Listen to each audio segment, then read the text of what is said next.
Hello friends, so in this video we are going to discuss about well or wall of death. So this topic is some more interesting, okay, and this topic is also included in your new syllabus HSC, okay. So let's see, basically जो है well और wall of death क्या होता है, अगर हम हिंदी में देखें तो आप लोग जो है विजिट किए होंगे मेला में, तो मौत का कुआं जिसे हम कहते हैं, क्या कहते हैं, मौत का कुआं। तो अगर आप लोगों ने मौत का कुआं अगर गया होगा, देखा होगा कि जो है वहाँ पर कार बाइक वाले जो है राइड करते हैं, और हमको जो है देखने के टाइम चिल्लाते भी है, कोई कोई लोग डर जाते हैं कि ये जो है गिर रहा क्यों नहीं है, उसके पीछे क्या रीज़न है, क्या फिजिक्स है, तो हम वो जो है पढ़ने वाले हैं। ओके, तो देखते हैं। पहले बेसिकली मैं जो है पहले डायग्राम फर्स्टली जो है आप लोग जब मौत का कुआं देखे होंगे तो उसका शेप देखे होंगे आप लोग, कैसा होता है, सिलेंड्रिकल इन शेप। तो मैं बना देता हूँ यहाँ पर।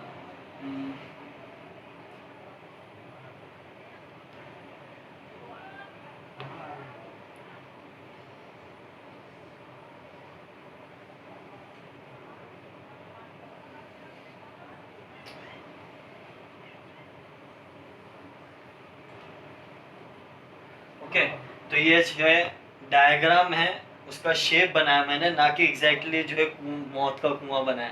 तो ये नहीं समझना आपको कि ये मौत का कुआं है, वो कुछ थोड़ा जो है टिल्ट करके रखते हैं ताकि वो लोग को जो है फ्रिक्शन मिले और स्पीड मिले। ओके, तो यहाँ पर मैंने सिलेंडर बना दिया हूँ। अगर मैं यहाँ पर भी इसका नीचे का जो है सरफेस बनाता हूँ, सॉरी,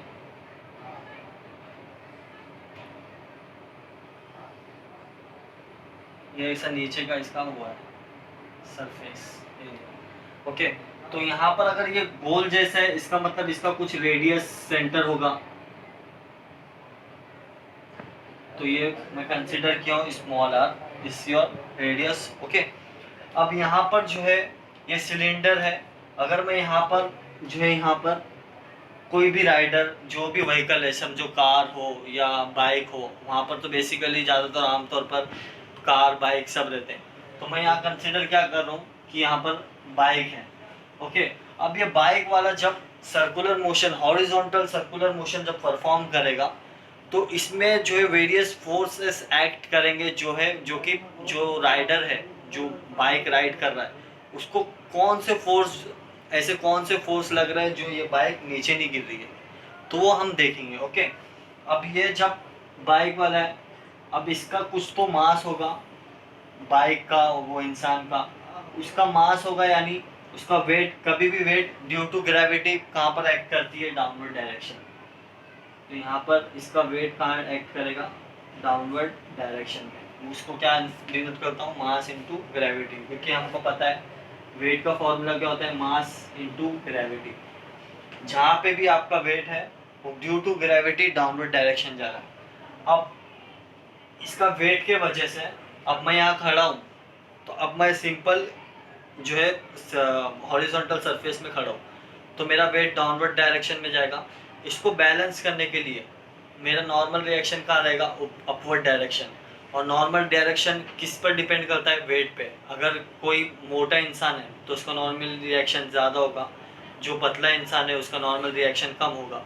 तो उसी तरह यहाँ पर जब ये बाइक वाला जब मौत का कुआं में चलाएगा, गाड़ी राइड करेगा, तो इसका नॉर्मल रिएक्शन, क्योंकि ये ऐसा है, मतलब ये जो है बाइक वाला ऐसा है ना, तो ऐसा होने के कारण इसका नॉर्मल रिएक्शन कहाँ जाएगा, यहाँ टुवर्ड्स दी सेंटर। तो यहाँ पर मैंने क्या करता हूँ, टुवर्ड्स दी सेंटर, इसका क्या रहेगा, normal reaction. Weight always act in downward direction due to gravity and the normal reaction is upward। किसके अपवर्ड रहेगा, जो चला रहा है उसके, या जो भी मास है उसके अपवर्ड डायरेक्शन में रहेगा। अब और एक फोर्स का क्या एक्ट होगा इसमें, frictional force, frictional force, limiting frictional force, F S. ये फ्रिक्शनल फोर्स किसके बीच में रहता है, टायर और जो भी वहाँ पर लकड़ी है या रोड है, जो भी, मतलब रोड तो नहीं हो सकता है, लकड़ी होगा, तो वहाँ पर जो भी राइड करते समय वो फ्रिक्शनल फोर्स जो भी एक्ट कर रहा है वो कहाँ पर लगेगा, अपवर्ड डायरेक्शन। किसको बैलेंस करने के लिए, इस वेट को फ्रिक्शनल फोर्स बैलेंस करेगा। That's why the rider will perform the horizontal circular motion. अगर ये फ्रिक्शनल फोर्स वेट से हमेशा it will always be greater than और इक्वल टू मास, मतलब वेट के, मतलब फ्रिक्शनल फोर्स जो है हमेशा ग्रेटर और इक्वल टू रहना चाहिए किसके, mass into gravity means weight के। ये वेट के हमेशा ग्रेटर होना चाहिए। अगर ये मास इंटू ग्रेविटी मतलब weight which is equal to weight, अगर ये वेट अगर फ्रिक्शनल फोर्स वेट के कम हो गया तो बाइक फटाक से नीचे गिर जाएगी। अगर फ्रिक्शनल फोर्स वेट के ज़्यादा होगा और इक्वल होगा और स्पीड जो है ज़्यादा होगी तो ही वो सर्कुलर मोशन परफॉर्म करेगा, हॉरिजॉन्टल सर्कुलर मोशन। तो मालूम क्या पड़ा कि वेट हम कभी फ्रिक्शनल फोर्स से कम नहीं होना चाहिए, फ्रिक्शनल फोर्स वेट के ज़्यादा होना चाहिए या तो इक्वल टू रहना चाहिए। ओके, अब नेक्स्ट थिंग, फ्रिक्शनल फोर्स होता क्यों है, due to relative motion. Relative motion अगर समझो सरफेस रफ है, ऑयली है, वेट है, अगर गीला होगा तो फ्रिक्शनल फोर्स कम रहेगा, रफ रहेगा तो ज़्यादा होगा क्योंकि उसको बॉन्डिंग मिलेगी, है ना। और अगर ऑयली रहेगा तो फिसलने का डर है। अब यहाँ पर फ्रिक्शनल फोर्स डिपेंड करेगा due to rise in velocity. अगर वेलोसिटी ज़्यादा होगी तो फ्रिक्शनल फोर्स भी ज़्यादा होगा। आपको एग्जांपल के तौर पर मैं समझा देता हूँ। एक बॉटल में, अगर ये बॉटल है, फॉर एग्जांपल ये बॉटल है, ओके, और इसके अंदर में जो है ये गोटी है। आप गोटी बचपन में पहले खेले होंगे।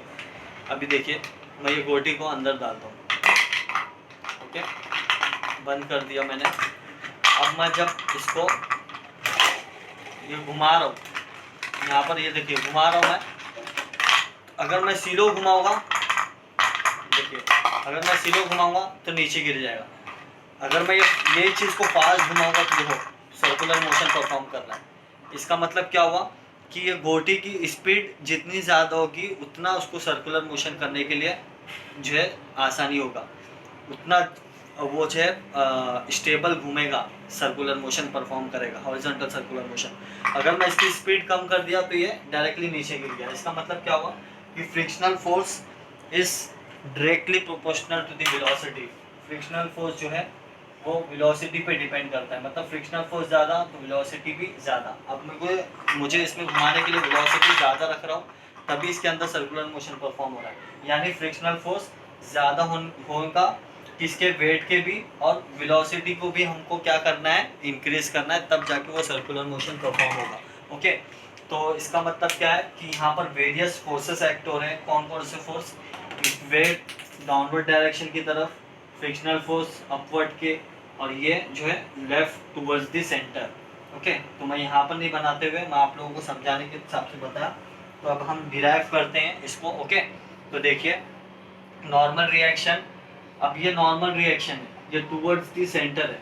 तो मैंने इससे पहले प्रीवियस वीडियो में लेक्चर में बताया था आप लोगों को सेंट्रीपिटल फोर्स क्या होता है। The force which is acting towards the centre is called centripetal force. अब आप लोग देख के भी बता सकते हो कि यहाँ पर सेंट्रीपिटल फोर्स क्या होगा मेरा नॉर्मल रिएक्शन। क्यों, क्योंकि ये जो एक्ट कर रहा है towards the centre, okay, and performing horizontal circular motion, हमने डेफिनेशन भी देखा था।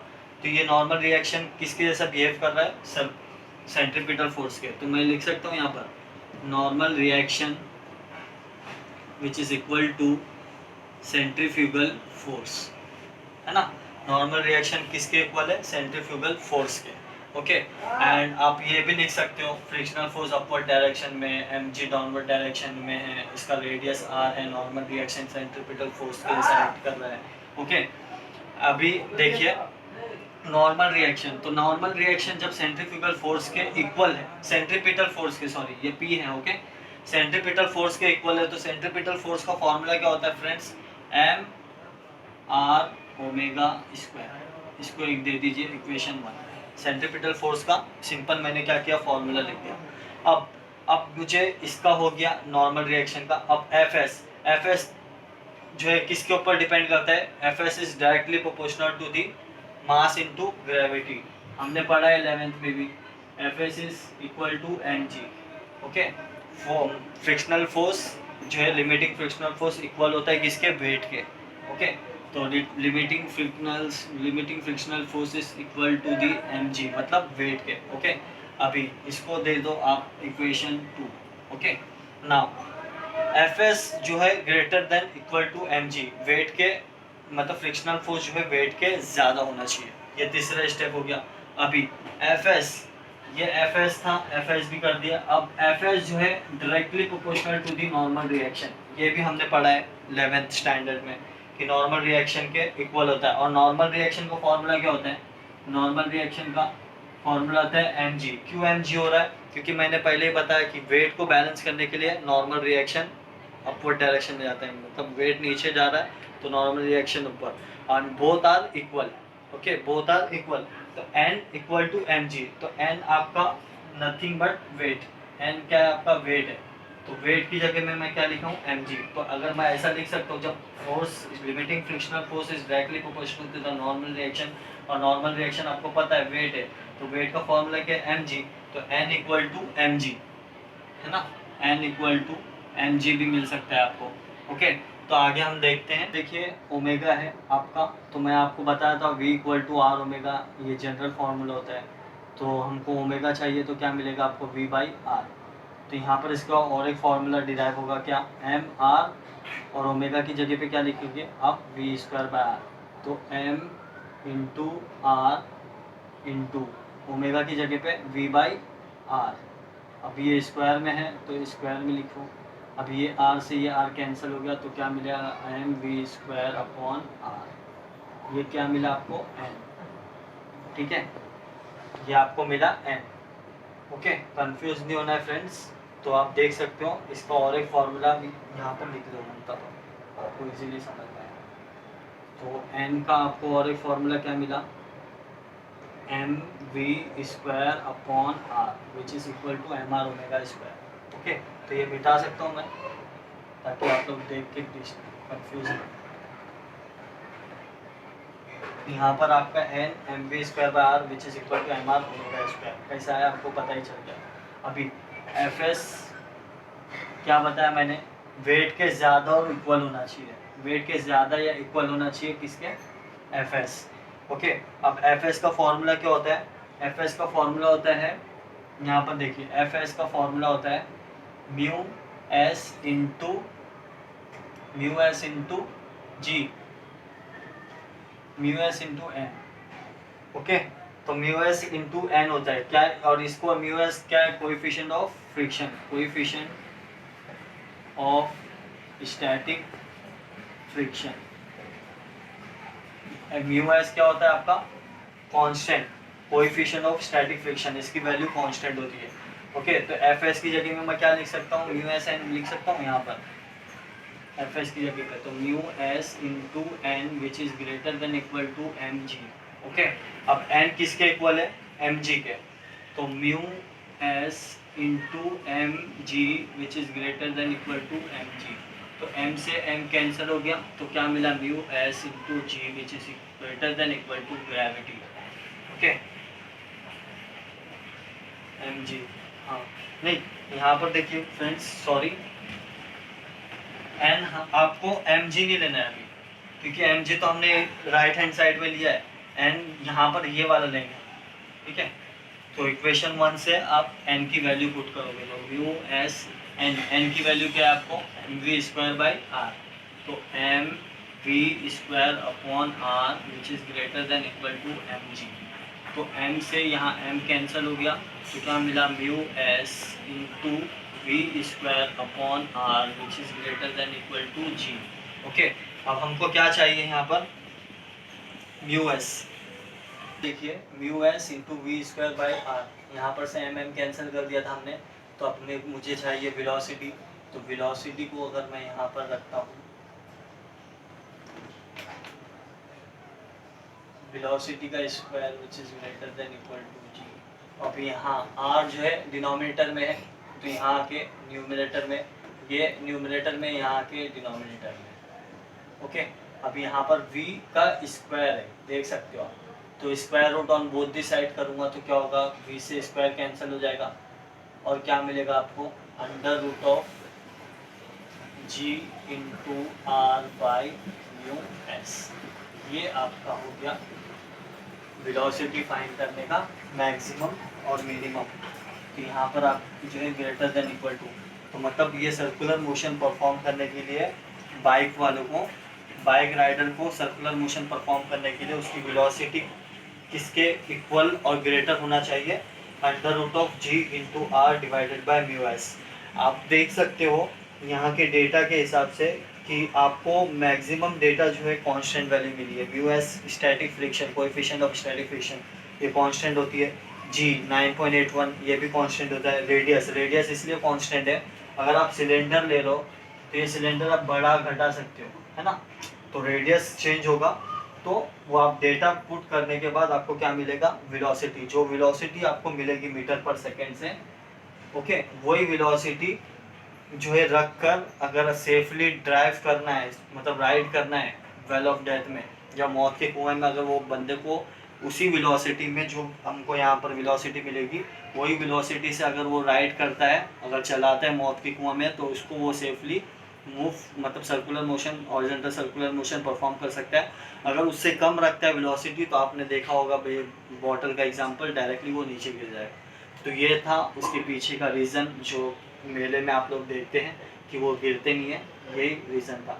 तो अगर आपको ये वीडियो पसंद आया होगा तो लाइक एंड सब्सक्राइब करना ना भूलें। Thank you for watching this video.